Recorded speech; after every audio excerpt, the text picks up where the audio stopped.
तामुलपुरनि सेसापानि पलासगुरियाव हाग्रानि मैदेर आरो सुबुंनि गेजेराव दावहा। गोबाव समनिफ्रायनो तामुलपुर ओनसोलाव हाग्रानि मैदेर आरो सुबुंनि गेजेराव दावहा जाबाय थानाया दिनैसिम जोबनानै थाङाखै। दिनैबो थांनाय हरनि समाव हाग्रानि मैदेरा तामुलपुर जिल्लानि सेसापानि पलासगुरियाव देवली बसुमतारीनि माइ दोनग्रा न'नि बेराखौ बोफायनानै जानो थाखाय थिनानै दोननाय माइखौ खावसे जालाङो, लोगोसे माल माथा लाइ लथरफोरखौ लेथेर फेथेर खालामनानै गालाङो। लोगोसे सुखदेव खाख्लारिनि थाग्रा न'नि बेराखौ बोख्लानानै गालाङो। बेजों लोगोसे खोला पलासगुरि गामिनि बाबु बर'नि माइ दोनग्रा न'खौ इन्जुर बोफायनानै जानो थाखाय थिनानै दोननाय माइ बस्थाखौ बोफ्रुनानै जालाङो। बेफोरबायदि खहा खालामजानायनि थाखाय गोथौ दुखु मोननाय फोरमायदों दुखुथिया नखरनि सुबुंफोरा।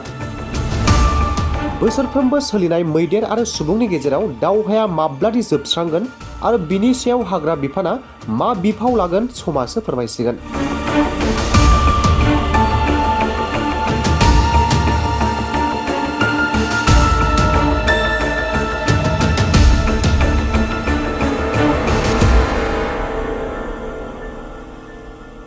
मोर घरটো জংঘলৰ বাবু আহি ফালে ৰাতি 11টা বজাৰ আহি ফালে কতে ভাঙি চাঙা কৰিছি আৰু ধান অলপ চলপ বেলেগ প্ৰায় আনি ফালে জমা থুবৰাই লৈছিলোঁ মই, সেইটো কতে খাই ফালে গিছি।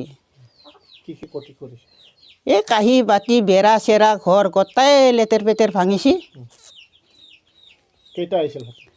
হাতীটো আহাতে গাঁৱৰ মানুহগিলা আগৰ খেদাৱাগিলা গম পাইছি বোলে 4টা।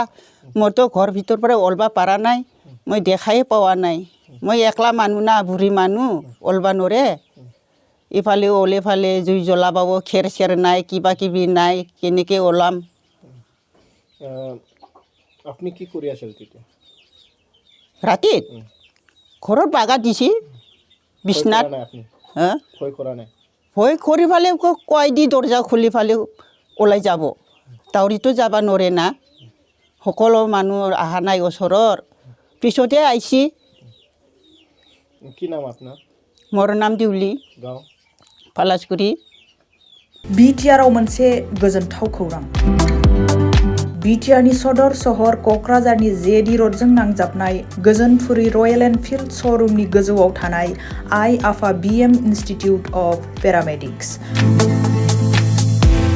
बे आइ आफा बिएम इन्स्टिटिउट अफ पेरामेडिक्सआ नोंथांमोननो लानानै फैदों देहा जोथोन लाखिनायनि माखासे आयदाफोर।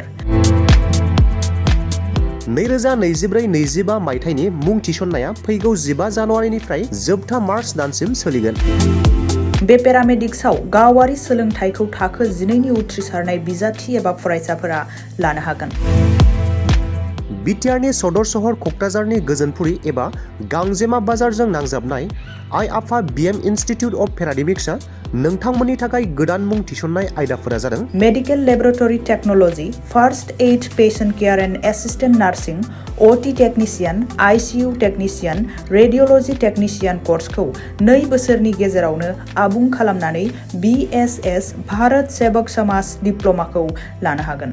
लोगोसे गासैबो डिप्ल'माखौ लानायनि उनाव सोरखारि साख्रि मोननायनि सुबिदाबो दं। नोंथांमोनहा बेफोर कर्सनि थाखाय गोदानै मुं थिसननो गोसो दङब्ला आइ आफा बिएम इन्स्टिटिउट अफ पेरामेडिक्सनि नैबे मबाइल नाम्बार 9395899391 86383914746 आव थोंजों सुलाद लाहरनो हागोन।